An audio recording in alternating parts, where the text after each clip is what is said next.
जी, अस्सलाम वालेकुम नाज़रीन, कैसे हैं? ठीक-ठाक हैं? उम्मीद करता हूँ कि आप खैर आफ़ियत से होंगे। मैं आपका अपना चौधरी खुर्रम और आप देख रहे हैं चौधरी खुर्रम व्लॉग। आज आपके साथ जिस टॉपिक के ऊपर बात करनी है वो टॉपिक ये है कि क्या हमें जो है कोई अपना कारोबार करना चाहिए या हमें जॉब करनी चाहिए। तो ज़्यादा बेनिफिट जो है वो किस काम में है? कारोबार में ज़्यादा बेनिफिट है या हम अगर जॉब करते हैं, अगर कोई सरकारी जॉब हमें मिल जाती है या कोई प्राइवेट जॉब मिल जाती है या उसमें हमें ज़्यादा बेनिफिट है। तो आइए चलते हैं, आपको बताते हैं इसके बारे में। तो सबसे पहले तो ये है कि मैं आपको कल की एक छोटी-सी एक स्टोरी है वो आपको बताता हूँ कि कल मेरे ऑफ़िस में हम बैठे हुए थे, तो एक मेरे बहुत ही प्यारे दोस्त हैं, तो वो अभी रिसेंटली जो है वो सऊदीया में उन्होंने कोई 2-3 साल लगाए, तो उनकी सेटिंग सऊदीया के अंदर ना बन सकी, तो वो पाकिस्तान में आके उन्होंने ये सोचा कि क्यों ना कि पाकिस्तान में जाके जो है ना जॉब की जाए। कल वो ये है कि वो मुझे कहने लगे कि खुर्रम भाई, आप जो है मेरी कहीं न कहीं जो है सेटिंग करवा दें जॉब के हवाले से, अगर कहीं सरकारी जॉब हो जाए तो ज़्यादा वेल डन, तो अगर कहीं प्राइवेट किसी अदारे के अंदर जॉब मुझे मिल जाए तो वो ये है कि चलो ये है कि मेरे घर का जो सर्कल है वो चलना स्टार्ट हो जाए। तो मैंने उन्हें कल ये कहा, मैंने कहा यार आप जो है मुझे ये बताएँ कि आप बिज़नेस क्यों नहीं करते? आपने अगर 2-3 साल सऊदीया के अंदर लगाए हैं, तो ज़ाहिर-सी बात है आपके पास एक जो अमाउंट है, ठीक है वो ज़्यादा अमाउंट नहीं है, लेकिन फिर भी जितनी भी है वो एक हैंडसम अमाउंट है, तो आप उसके साथ कारोबार क्यों नहीं करते? तो उन्होंने मुझे ये कहा कि नहीं यार, हालात नहीं है अभी पाकिस्तान में कारोबार करने के, ये थोड़ा से जो पैसे मैंने जमा किए हैं ये कहीं डूब ना जाएँ। तो मैं चाहता हूँ कि मैं कहीं जॉब करके जो है, ठीक है, जो मुझे मंथली सैलरी आएगी, उससे अपने घर का किचन चलाऊँगा। तो ये जो पैसे हैं ये सेव पड़े रहे, मैं इसके साथ कल-कलां को फिर देखूँगा मैंने क्या करना है, कोई प्रॉपर्टी लेता हूँ या मैं कोई गाड़ी बाय करता हूँ। तो अभी ये है कि मुझे फिलफ़ोर जो है कोई ना कोई जॉब मिल जाए, तो मैं ये है कि अपने घर का सर्कल जो है वो चला लूँ। तो मैंने उन्हें ये कहा, मैंने कहा भाई मुझे आप ये बताएँ कि आपने जॉब की तरफ क्यों जाना है? ठीक है? तो आप बिज़नेस की तरफ क्यों नहीं आते हैं? वो कहते हैं नहीं यार, मुझे डर लगता है कि मेरा कोई एक्सपीरियंस नहीं है, तो मैं अगर बिज़नेस की तरफ जाऊँगा तो ये जो मेरी जमा पूँजी है ये कहीं ज़ाया ना हो जाए। तो मैं एक्सपीरियंस के अंदर ये पैसे ज़ाया कर लूँगा, फिर मैं क्या करूँगा? तो काफ़ी सारी इस तरह की हमारी डिस्कस चलती रही। तो फिर कल उनको मैंने अपनी एग्ज़ाम्पल दी। तो मैंने सोचा क्यों ना आज इस टॉपिक के ऊपर एक वीडियो भी बना ली जाए, आप दोस्तों को भी बताया जाए। फिर ये है कि आप दोस्तों का मेरा भी लाइफ के बारे में पता चल जाएगा कि मैंने कितनी स्ट्रगल की यहाँ तक पहुँचने में, या मुझे कितना अरसा हो गया इस इंडस्ट्री के अंदर काम करते हुए, प्रॉपर्टी के अंदर। तो मैंने उन्हें ये बताया कि भाई मैं जब स्टडी से फ्री हुआ, स्टडी से फ्री होने के बाद ये है कि मैंने तकरीबन कोई एज़ अ 8 से 9 मंथ जो है एक मल्टीनेशनल कंपनी थी लेक्सन टोबैको, उसमें एज़ अ एसओ जो है मैं गया। तो बड़ी एक अच्छी जॉब थी, उसमें ये है कि मुझे एक उन्होंने गाड़ी भी दी थी, कुछ 5 से 6 लोगों की टीम भी थी मेरे अंडर में जो काम करती थी। तो मैं एज़ अ व्हाइट कॉलर जो है चेकिंग करता था मार्केट को, जो स्टडी करता था कि मार्केट किस लेवल पे है, उनका ब्रांड कौन-सा ज़्यादा चल रहा है या कौन-सा ब्रांड उनका कम है। अगर वो ब्रांड जो है उनको मज़ीद बेहतर करें तो कंपनी को क्या करना चाहिए? तो जो एक एज़ अ एसओ का काम होता है। तो मैंने कहा कि मैंने उसको 8 से 9 माह करने के बाद मैंने ये देखा कि यार जॉब के अंदर कुछ भी नहीं है। हालाँकि उस टाइम बड़ा एक हैंडसम पैकेज था मुझे मिलता है, टीए-डीए मिल रहे थे, गाड़ी दी हुई थी, ड्राइवर मिला हुआ था, लेकिन फिर भी मैं सैटिस्फाई नहीं था अंदर से ना। तो कुदरती अमल है, ये होता है बंदे के साथ। तो मैं अपने वालिद साहब से मैंने बात की कि जी मैं कुछ करना चाहता हूँ। तो मेरे वालिद साहब जो हैं वो डीएसपी रैंक पे से रिटायर हुए हैं रिसेंटली। तो उस टाइम वो ऑन ड्यूटी थे, तो उन्होंने मुझे कहा जी आप ऐसे करें कि आपको मैं जो है एज़ अ एएसआई जो है आपको भर्ती करवा देता हूँ।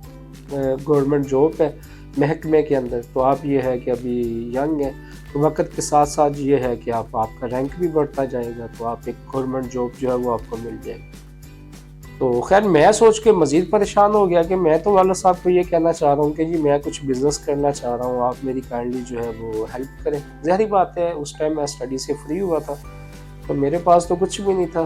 तो उस टाइम जो टाइम होता है वो माँ-बाप के सहारे पे ही जो होता है, कि वही कुछ ना कुछ मुझे कि कोई भी है उसको कुछ ना कुछ माँ बाप दें तो वो अपना बिजनेस करें या कुछ भी है। या कुछ लोग जो होते हैं वो कहते हैं जी मैं स्टडी करूँ, तो स्टडी के फ़ौरन बाद जो है मुझे जॉब मिल जाए, तो उनका ज़हन ही जॉब वाला होता है। तो मेरा माइंड जो था वो उल्ट था, मैं कुछ ना कुछ करना चाहता था, मेरा बिजनेस वाले की तरफ ज़हन था, मैं बिजनेस के अंदर कुछ ना कुछ करना चाहता था कि यार क्यों ना एक बिजनेस किया जाए, ठीक है।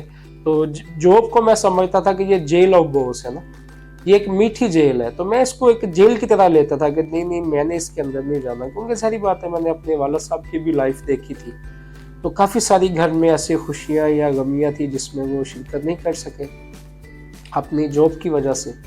तो मैंने कहा नहीं मैंने जो है बिजनेस ही करना है। उसके बाद ये है कि मैंने स्ट्रगल की, मैंने अपना एक छोटा सा बिजनेस स्टार्ट किया मोबाइलों का, ठीक है।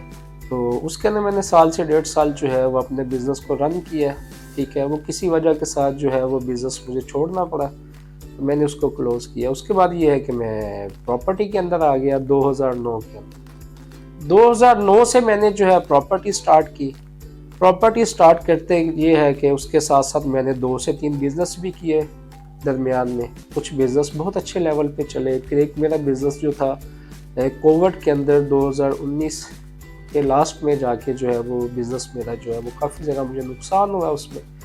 तो कहने का मकसद ये है कि मैंने अपनी ज़िंदगी में हार नहीं मानी। तो मैं बिजनेस की तरफ मेरा इतना ज़्यादा रुझान था या मेरी इतनी लगन थी बिजनेस के अंदर, या मुझे आप ये कह लें कि एक बंदे का ये कह लें कि ओढ़ना बिछोड़ना, या उसका ये कह लें कि लव कह लें बिजनेस के साथ, इतना ज़्यादा था कि मैंने बिजनेस को बिल्कुल ही किसी साइड पे भी मेरे या दिमाग में किसी कोने के अंदर भी ये बात नहीं आई कि मैं बिजनेस को छोड़ कर कोई जॉब कर लूँ या मुझे बिजनेस के अंदर नुकसान हुआ है। हालांकि मैंने बिजनेस से बहुत पैसा कमाया अल्हम्दुलिल्लाह, और मैंने इस बिजनेस से 8 से 10 कंट्री के अंदर भी घूमा हूँ, ठीक है। बार बार गए हैं, काफ़ी सारे मुल्क देखे हैं इस इंडस्ट्री से।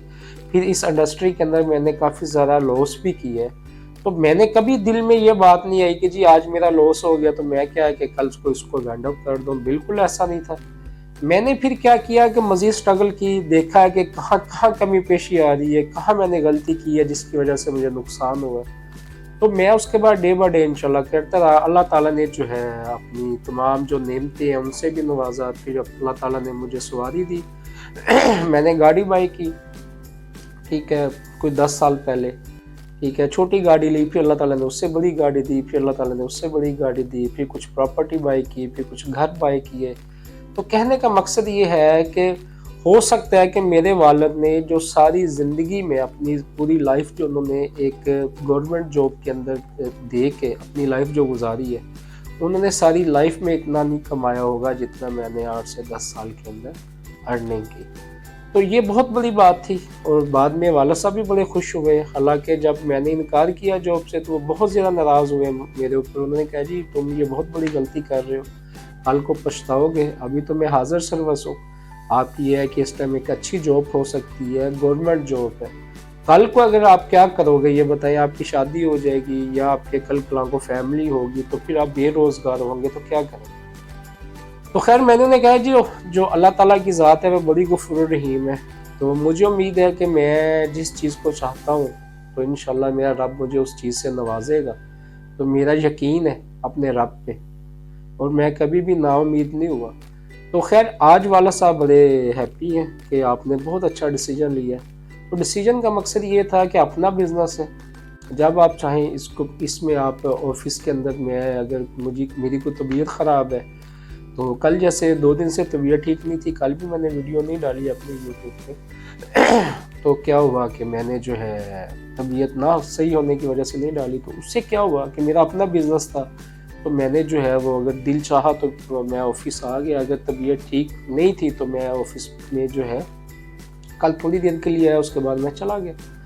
तो सेम लाइक ये है कि अगर मेरी जॉब हो तो मैं उसमें छुट्टी नहीं कर सकता, ठीक है। अभी मेरा ऑफिस है, मैं 10 बजे आऊँ, मैं 11 बजे आऊँ, मैं 9 बजे आऊँ, मैं शाम को आऊँ, तो क्या है कि वो मेरी अपनी ज़ाती ये मलकियत है। अगर यही मैं जॉब करता तो हो सकता है कि मैं बहुत सारी अपनी जो ख्वाहिशात है वो इससे पूरी ना कर सकता। मैं जैसे आउट ऑफ कंट्री घूमा हूँ, तो आउट ऑफ कंट्री मैं बिल्कुल नहीं जा सकता था जॉब के साथ। क्यों कि जॉब में एक लिमिटेड जो मेरी सैलरी थी, मैंने उस सर्कल के अंदर ही घूमना था। तो मैं कभी भी नहीं सोचना था कि जी मैं इतने लाख लगा के किसी कंट्री में जाऊँ और अपने पैसे को ज़ाया करके आऊँ। फिर मैं कहीं कोई अच्छी सवारी नहीं रख सकता था, मुझे पता है कि उसके लिए भी लाखों रुपए चाहिए, फिर उसके पर डे जो है उसका फ्यूल के लिए पैसे चाहिए, तो उतना फ्यूल लगेगा, उतनी तो मेरी सैलरी ही नहीं है। तो ये सारी चीज़ें जो ख्वाहिशात हैं, ये हमारी जो हैं ये कारोबार से ही पूरी होती हैं, बिज़नेस से पूरी होती हैं। तो आज वीडियो बनाने का मकसद ये था, कल भी मैंने अपने दोस्त को यही कहा है कि आप बिल्कुल ही माइंड को छोटा ना करें, माइंड को वसी लेके चलें, आप पॉजिटिव सोचें, माइनस आपने बिल्कुल नहीं सोचना। जब आप पॉजिटिव सोचेंगे तो इंशाल्लाह मेरा रब जो है वो आपको अता करेगा। और अल्लाह ताला ने कुरान पाक में भी फरमाया है कि जो कारोबार है, जो तजारत है, तजारत के अंदर जो है ना 9 हिस्से जो रिज़्क है वो रखा गया है, और जो जॉब है उसके अंदर 1 हिस्सा रखा गया। तो 9 हिस्से, आपको पता है कि हम मुसलमान हैं, हमारा ईमान है, ठीक है, कि जो कुरान पाक के अंदर फरमाया गया है बेशक 100% वैसे ही होगा। तो अगर आपके कहीं कोई 1 से 2 माह, 3 माह, 4 माह बिजनेस कहीं पे डाउन भी होते हैं, तो आपने बिल्कुल ही परेशान नहीं होना। आपने बिल्कुल ही ये दिल पे नहीं लेनी जी कारोबार तो नहीं है। तो हो सकता है कि अगले 2 माह के अंदर इतना बिजनेस आ जाए कि अल्लाह ताला आपको इतना नवाजे कि आने वाले 2 साल के जो आपके घर का किचन है उसका एक्सपेंस आपको इकट्ठा मिल जाए। तो इसलिए ये वीडियो बनाने का आज मेरा मकसद था। हालांकि आज भी तबीयत मेरी प्रॉपर ठीक नहीं है, लेकिन फिर भी मैंने ये सोचा कि आज इस टॉपिक के ऊपर वीडियो बनाते हैं कि इस हालात में जो लोग परेशान हैं, कहते हैं नहीं जी कारोबार नहीं करना चाहिए, अभी देखते हैं क्या होगा, ऊँट किस करवट बैठता है। तो मेरे भाई, आप नेक नीति के साथ काम स्टार्ट करें और आप दिल लगा के काम करें, आप मेहनत करें। मैं आपको कहता हूँ इंशाल्लाह मेरा रब्बुल ज़ात जो है, इंशाल्लाह अल्लाह ताला की ज़ात आपको नवाजेगी और आपको वहाँ से रिज़्क देगी जहाँ से आप गुमान भी नहीं करें। आपने बिल्कुल परेशान नहीं होना, आप कारोबार में आए, जॉब की तरफ ना सोचें। ठीक है, आपकी कोई मजबूरी है, आप करना चाहते हैं तो आप देख लें, लेकिन मैं आपको ये कहूँगा कि आप बिज़नेस की तरफ आएँ। अगर आपने कोई अपने गोल को अचीव करना है, आपके कोई बड़े गोल हैं, अगर आपके गोल ही छोटे-छोटे हैं तो फिर आप जॉब करें, जॉब की तरफ देखें। 20, 25, 30 हज़ार, 40, 50 हज़ार की तरफ आप देख सकते हैं। तो अगर आपकी बड़ी अचीवमेंट है, आपके बड़े गोल हैं, ठीक है, तो आप चाहते हैं कि मैं अपनी आने जो आपकी फैमिली है उसकी आप तमाम ख्वाहिशात पूरी करें, तो वो फिर आप बिज़नेस ही कर सकते हैं, वो कभी भी आप जॉब से नहीं कर सकते। तो इसलिए ये है कि आपने ये मेरी वीडियो को लाज़मी देखना है। ये एक मोटिवेशनल वीडियो है क्योंकि मैंने आपको अपनी लाइफ के बारे में बताया। तो बाकी ये है कि आपने अपनी लाइफ को जो है हमेशा पॉजिटिव सोचना है, माइनस बिल्कुल नहीं सोचना। बाकी ये है कि होता वही है कि जो मेरे रब की तरफ से होता है। बाकी आप पॉजिटिव सोचेंगे, अच्छा सोचेंगे तो अल्लाह ताला जो है आपको अता करेगा। बाकी ये है कि मेरे चैनल को आपने लाजमी सब्सक्राइब भी करना है, लाइक भी करना है, बेल आइकन को भी दबाना है, फॉलो भी करना है। और आपने बहावलपुर या इस्लामाबाद के अंदर कोई भी प्रॉपर्टी आपने बाई करनी हो, सेल करनी हो, इंशाल्लाह आपने मुझे ज़रूर याद करना है। नीचे मैंने अपना नंबर जो है वो मेंशन किया हुआ है। तो मैं इंशाल्लाह जितनी हो सके आप दोस्तों की इंशाल्लाह हेल्प करूँगा। बाकी ये है कि मुझे दुआओं में याद रखें। मैं आपका अपना चौधरी खुरम। ओके, अल्लाह हाफ़िज़।